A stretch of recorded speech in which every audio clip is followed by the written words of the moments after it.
Hey, good morning, everybody. I'm PennLive opinion editor John Michays, and welcome to Vanishing Department Stores. We're talking today with author Michael Lisicky of Cherry Hill, New Jersey, the author of Shop Pomeroys First. And if you are a long-time mid-state native, I don't even have to explain that name to you because it's imprinted on your DNA. For the next 25 or 30 minutes, we'll be talking about the death of the department store, some of the great mid-state department stores. If you're following along in the comments, please jump in with questions, and we'll try to get some of those in. But Michael, let's start with what's in the news right now, and that's the Bon-Ton, sort of a mid-state institution, Midwestern institution, now circling the drain and going into liquidation. What is that? Talk about that. Tell us what that signals about the fate of the industry and where we might be, what might be headed, and we'll go from there. I mean, John, I really, when I came here, I was thinking, that's great to be here. Thank you. And it's not really that great right now. You are the Grim Reaper today. I am. I mean, I love these stores. I've been talking about them for years. I've written 10 books on department store histories. I love delving into them, and I love talking to audiences of all kind. But this has been such a huge week.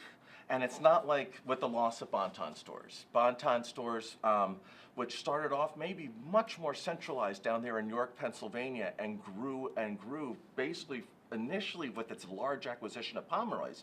But there's so many components to this. So what happened? Where did Bon-Ton go wrong? Why are we sitting here today talking about this? Bon-Ton was able to take advantage of some department stores that were teetering back, let's say, 10, 20 years ago, and acquiring them. In doing so, they acquired massive amounts of debt. And as the department store industry was evolving, we keep hearing about bricks and mortar going away. That was also affecting Bon-Ton and their ability to compete well online. They had so much debt that had accrued that the concept of how you're going to pay it back with bankruptcy has been looming for years. You're talking about this little engine that could, out of York, operating, out of central Pennsylvania, acquiring a group out of Milwaukee that's encompassing stores like Carson, Prairie Scott, if you're a Chicago native. Oh, yeah. That's one of the biggest names up there. And you have around, so now here you are with 250 stores, 22,000 employees, and the writing has been on the wall for a number of years, as far as they haven't pulled a profit since 2010. So you keep trying to give them a new lease on life and extending credit. And over the years, they've kept missing their sales goals, until finally it seemed like they couldn't really kick the can. People didn't want to kick the can anymore after this Christmas. It's no surprise, I'm sorry to say, and it's so sad that Bon-Ton is finally going. The sales start today. And because it's kind of like somebody's been on hospice, but you still are rooting for them. You still want them to go.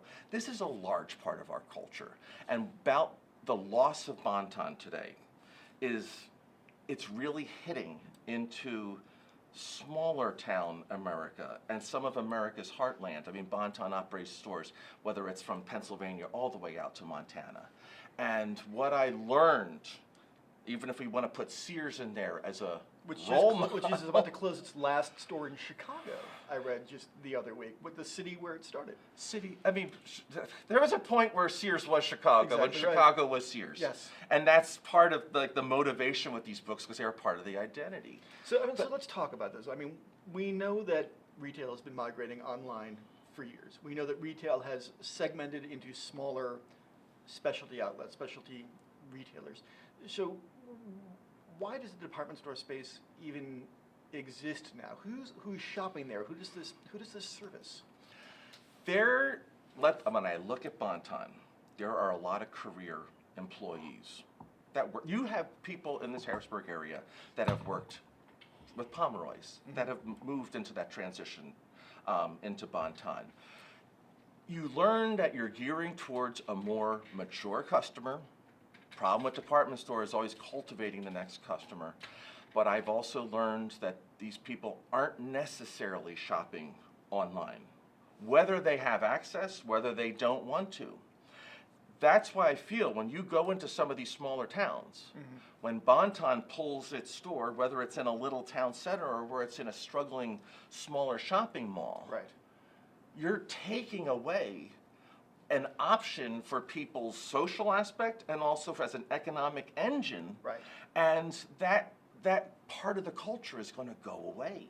This is almost more of a smaller town crisis in that capacity, economically and social. So, I mean, we've seen these stores, your JCPenney's, your Filene's, your Bon-Tons, your Boscovs, that act as anchors to big indoor malls. Yes.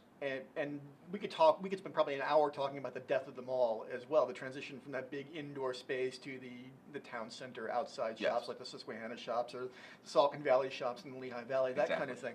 But when those shops go away, that's hundreds of square feet of retail space that is well nigh impossible to fill. And it's, if you walk into, say, the Harrisburg Mall, here on the edge of town, where some of those spaces have gone away, it's cavernous, and it leaves this tremendous gap.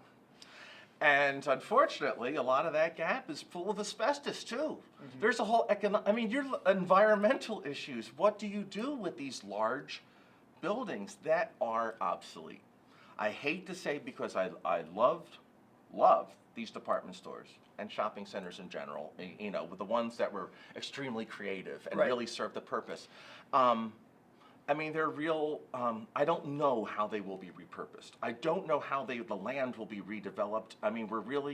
We live in a disposable society. Nobody's expanding into this. Whether they're going to become professional centers with some other type of component. Boscovs, that's a whole other anomaly. I think, you can pull that aside and say, well, why is that working? And that's because they know their market. They had the right leadership in place. They almost got off track there. Yes. They got back on. But when you look at a shopping mall that's dwindling, and I look down at York Galleria, which having some issues, and now with Bon-Ton pulled out and Penny's pulled out, you could almost take down the rest of the center. Not that I wanted to, but and leave Boscovs there as a standalone. Before you couldn't really have a legitimate shopping mall unless you had a Sears or a Penny's in place. Right. Is that the case today? Well, the Sears in the Capital City Mall, right here in Cumberland County, is gone. It's a Dick's Sporting Goods now, just for instance, and they just have the appliance store, I think, that's left over. We can have a whole conversation of that CEO of Sears and how he's been playing that game and really pulling apart and piece by piece. And the Sears that people grew up with is no longer here. Yeah. So, and that's the problem. Department stores have evolved. Has Bon-Ton truly evolved to meet today's demands? You can debate it. But still, it's a legacy. There's a whole Facebook group out there, the golden age of the department store, where it's in mourning. The finality of the closing of Bon-Ton perhaps is what is so great a story to the industry and to people who are so personally invested in it. It wasn't like it was inevitable, but it's like, when somebody eventually takes their last gasp.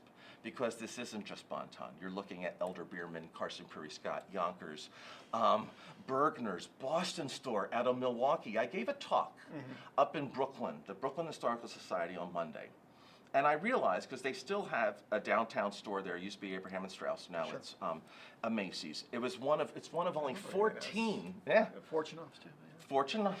It was only one of 14 American downtown department stores left. And now, as of this week, we're down to 13 because you had that hang-on in downtown Milwaukee, the Boston store, which really, the heart of Milwaukee, as they called it.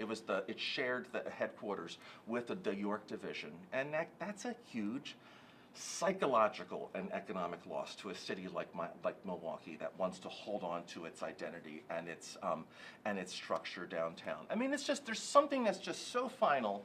That and forgive me for keeping the talking, but one of the issues that department store fans, and why it's so important to those because I see myself as a historian, I'm not a shopper, but is that we don't have many more stores left to mourn. And the collective of Bon-Ton, with all these nameplates that it had, when that goes away, we're erasing 6 store names that had families that attached, that belonged to these communities, that were pillars in these communities, that provided employment and social components. So let's start Sure. with that. Your day gig.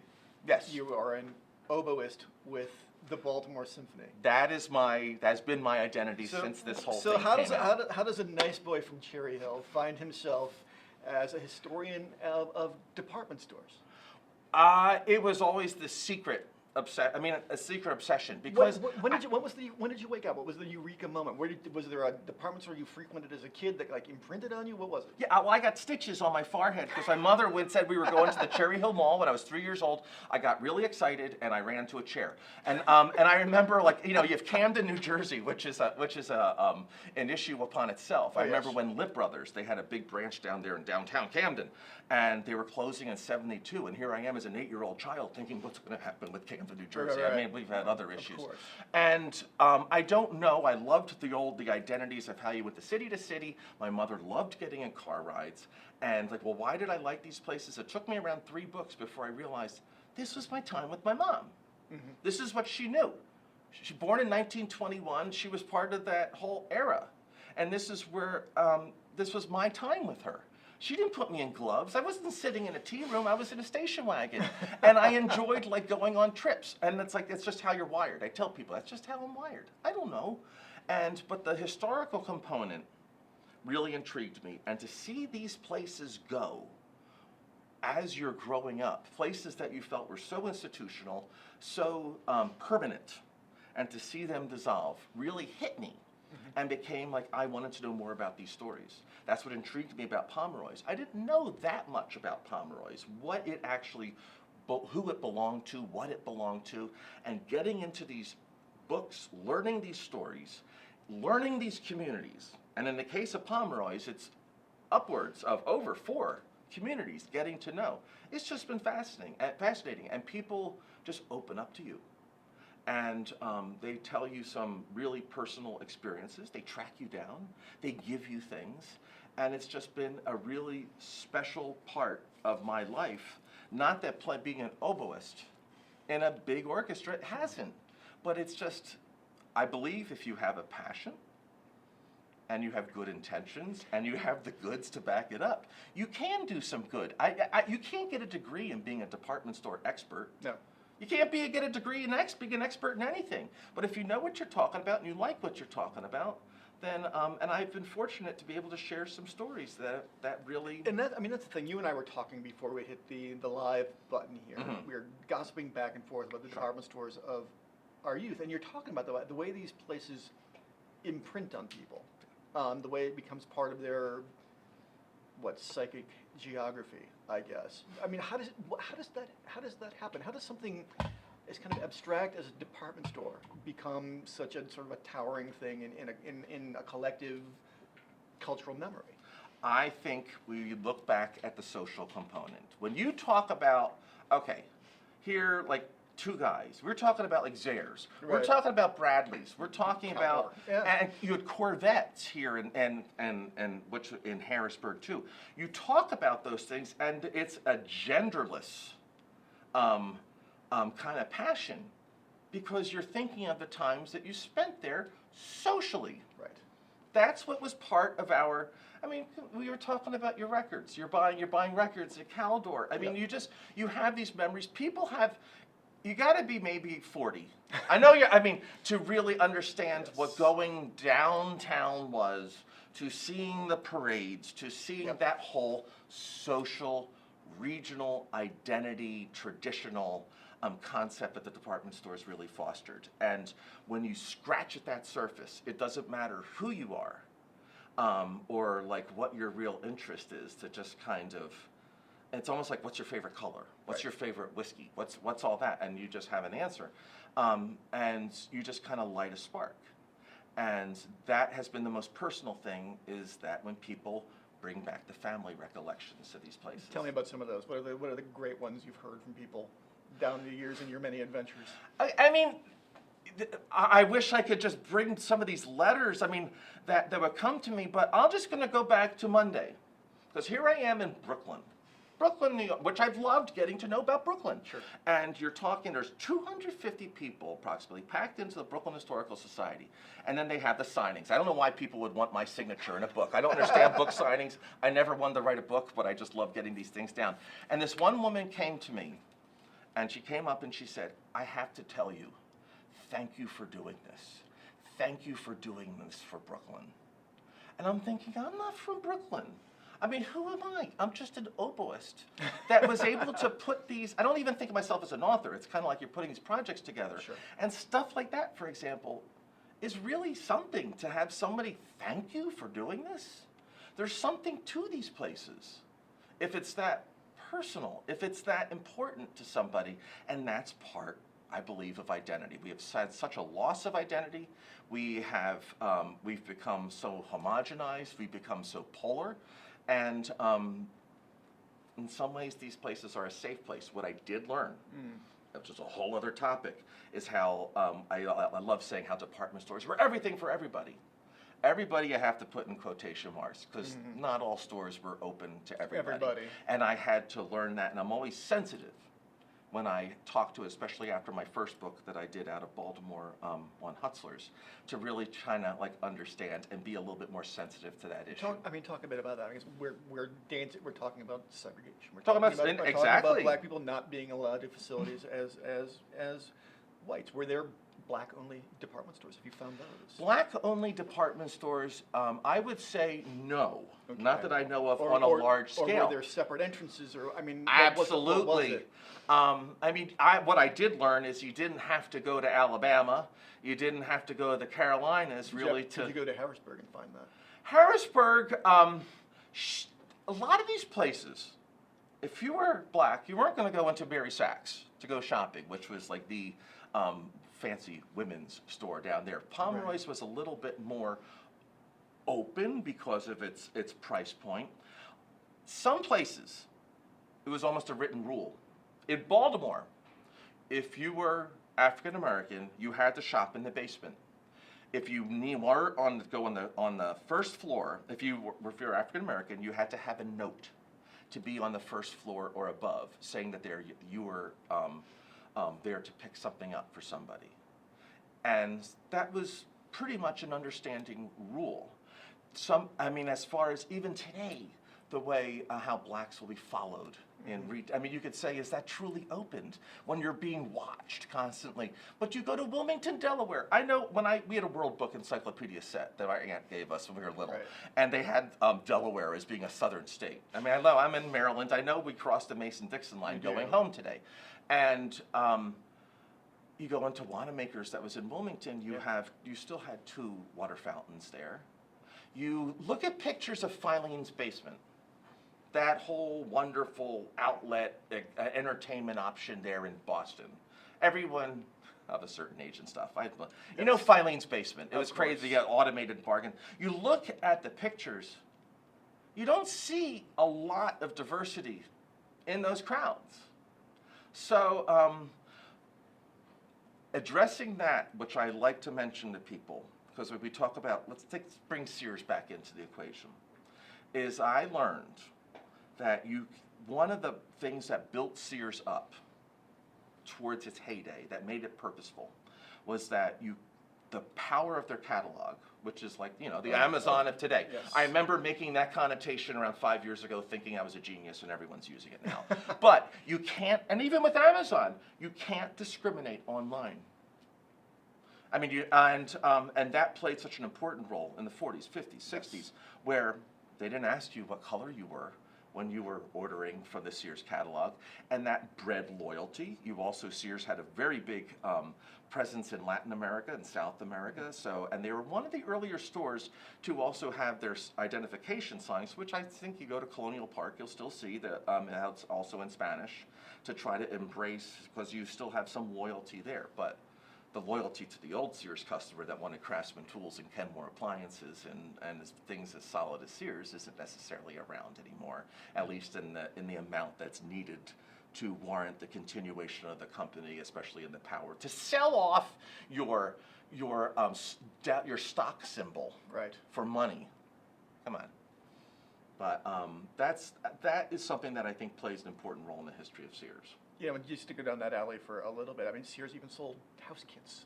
Yeah. For a little while. Oh, there's one. I remember this very well. Moving up here on the banks of the Delaware River in a town called Plumstead, there is a Sears house that everyone was working very hard to sell, or to preserve, rather. Excuse me. Yeah. Because some guy had bought the plot of land down there, had all the equipment and wood and windows and whatever shipped down, and then assembled it piece by piece, following the instructions set down by the Sears company. And it's amazing. You would think about a department store selling a house. You know? But you can, the depth of merchandise was not available at the time Sears was selling house kits. You didn't have a Home Depot to run to. You had a little hardware store, maybe, or a general store in town. But that showed the power of their reach. And I played the Richmond Symphony for some time, and there's a town, Hopewell, Virginia, which is around 25 miles or whatever southeast, and they do have a whole Sears house village. I mean, these places are very they're very historic. The ones that they're trying to preserve, because that's a piece of Americana. Let's not forget about Montgomery Ward, even though they went away in 2001, but they were a competitor with Sears, especially with the catalog and Chicago connection. There are also Montgomery Ward houses that are around there, but nothing had the national power and international recognition of what Sears was. So let's park on Pomeroys. Sure. Because that's the ostensible purpose of your I know visit here today, and its place in the Harrisburg landscape. You have brought some photos along with you that I think Salim can punch up. So why don't we start doing that now? Do we have the one of the Santa on the ladder? I want to talk about this now. Do we have that one? You don't see them there. Oh, we don't see them there. Oh, we can't see them there. But so let us talk about the Santa on the ladder. I really don't know. I mean, this is the beauty of that, how every region has its own traditions. Yes. And I don't really understand why the Mid-Atlantic, when I go into areas in New Jersey and Pennsylvania, Eastern Central, whatever, Thanksgiving always involves Santa Claus going up a fire ladder. And you know, that's always like usually a Thanksgiving Day tradition, and Santa is going up the fire ladder. It's usually a fireman dressed as Santa Claus and goes into the toy department so that people know that that's where Santa is, that's where the toys are. And there's a picture I brought along from the Bon-Ton store there, the main store built in 1912, that's still there in downtown York. But that just, even though York, I mean, you don't think of it as such a metropolis. I mean, look as a headquarters of what we're losing today. But that was the city center of York. That was a York tradition, just like, you know, the tea room aspect. Right. And tea rooms, when you look at tea rooms, Pomeroys. I mean, that was a major component of Pomeroys, as I understand, was the tea room. Oh yeah, and it was a mezzanine looking down on the main floor. Yeah. There was some glass overlook. Some places were open in other stores, but they had a little bit of glass around it. You could look and see the buzz on the main floor, which was also an entertainment part. In many stores, the tea room was one of the better restaurants in town. As far as upper crust, it's where you learn your manners, it's where you take your kids. Right. In the case of Pomeroys was a quality store and a little bit more purposeful, which was reflective of the residents, let's say. So you would get quality merchandise there, but you wouldn't be getting these high-end dishes. Right. You would get really solid, good food at the tea room, but that was, again, you don't want your customers to leave, and you want it to be a social experience. That Pomeroy's tea room was such a part of the downtown Harrisburg landscape. And we have the one photo, if we can bring that up, of the street scene, where it seems like everybody's in their Sunday best, heading into a department store. You talk about that sense of occasion. I mean, you wouldn't think about somebody. People wear pajama pants to Walmart now.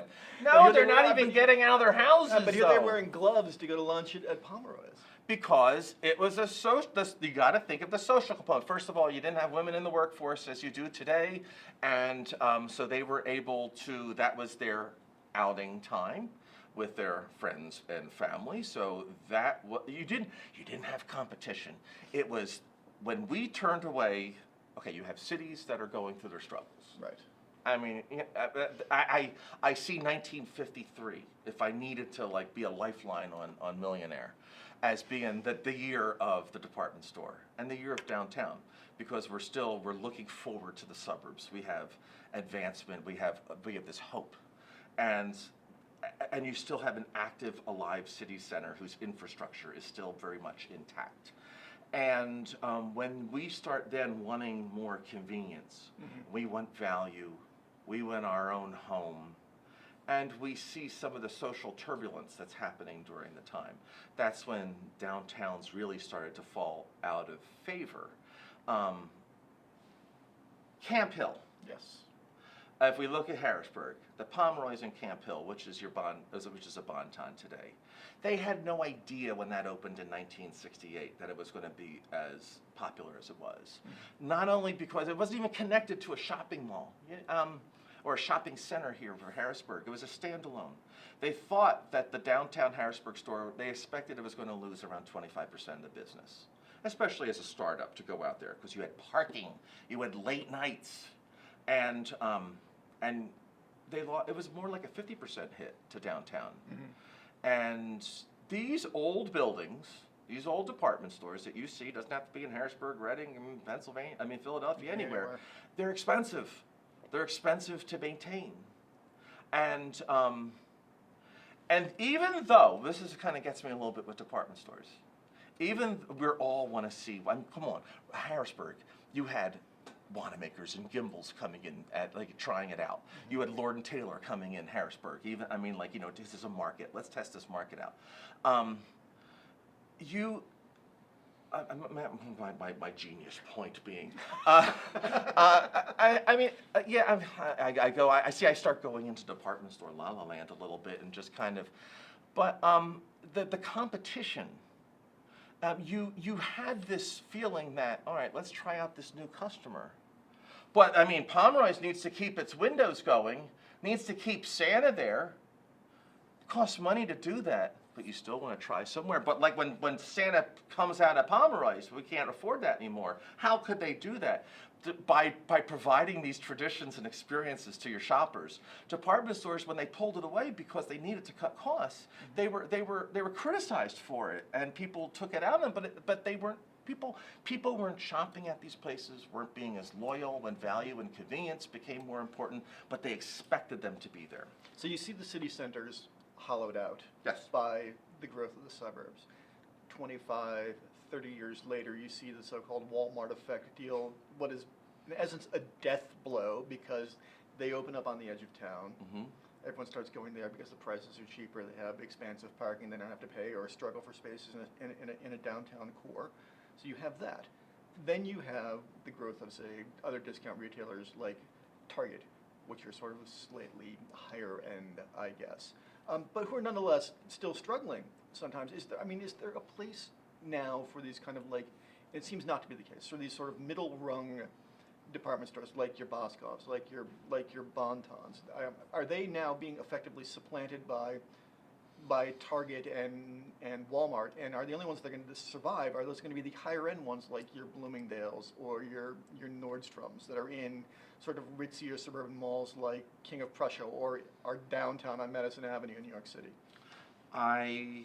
Fifth Avenue, sorry. I hate going on record and being pessimistic, but it's hard for me not to be when I look at the future. Yeah, King of Prussia is such a great is such a great thing to bring up because it's such a destination. I think we're overstored, and online is just kind of taking charge. I don't think we need everything that's out there. I hate saying that because that means towns lose tax ratables, we lose employment, but Boscovs is so specialized in what it does with its market and becoming more of an entertainment thing and knowing who it is. As long as Boscovs can keep fostering the next generation, it can have a chance. It's not going to be easy, but it can have a chance. Something as blanketed as like Bonton, and Macys for that matter, that is trying to be something to all in a way like this. That's going to be the struggle. That's going to be the absolute struggle. Once these stores, if Macy's can start delivering to your house in 1 hour and match the prices online, then maybe that's their thing. Or getting some kind of entertainment in the store to keep people there. But you know, we do think that yes, places like the higher end stores have less of a need to sell a lot because the cost. They don't need to do the volume. But you know, look at Neiman Marcus's line these days. They got a lot of debt there, and it's not an easy ride for anybody. It's not an easy ride in retail. I don't know where it's going. It's just such a sad time though, with this finality of where the Bon-Ton stores are here and around the country right now with some of these great places, and it's just a really sad time. And I feel for all the communities, and I feel for all the employees, and all the people whose lives have been affected by these stores over the years. And it's just, you know. We got a minute left. Sure. Give me a silver lining. Is there one? Give you a silver lining.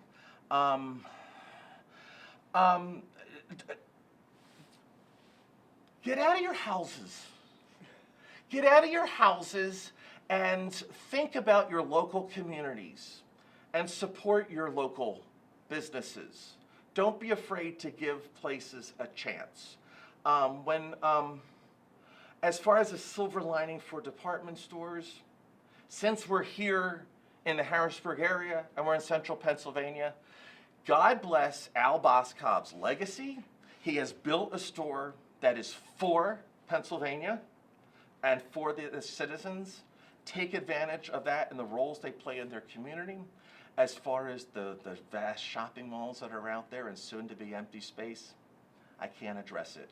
And I can only be specific in that regard.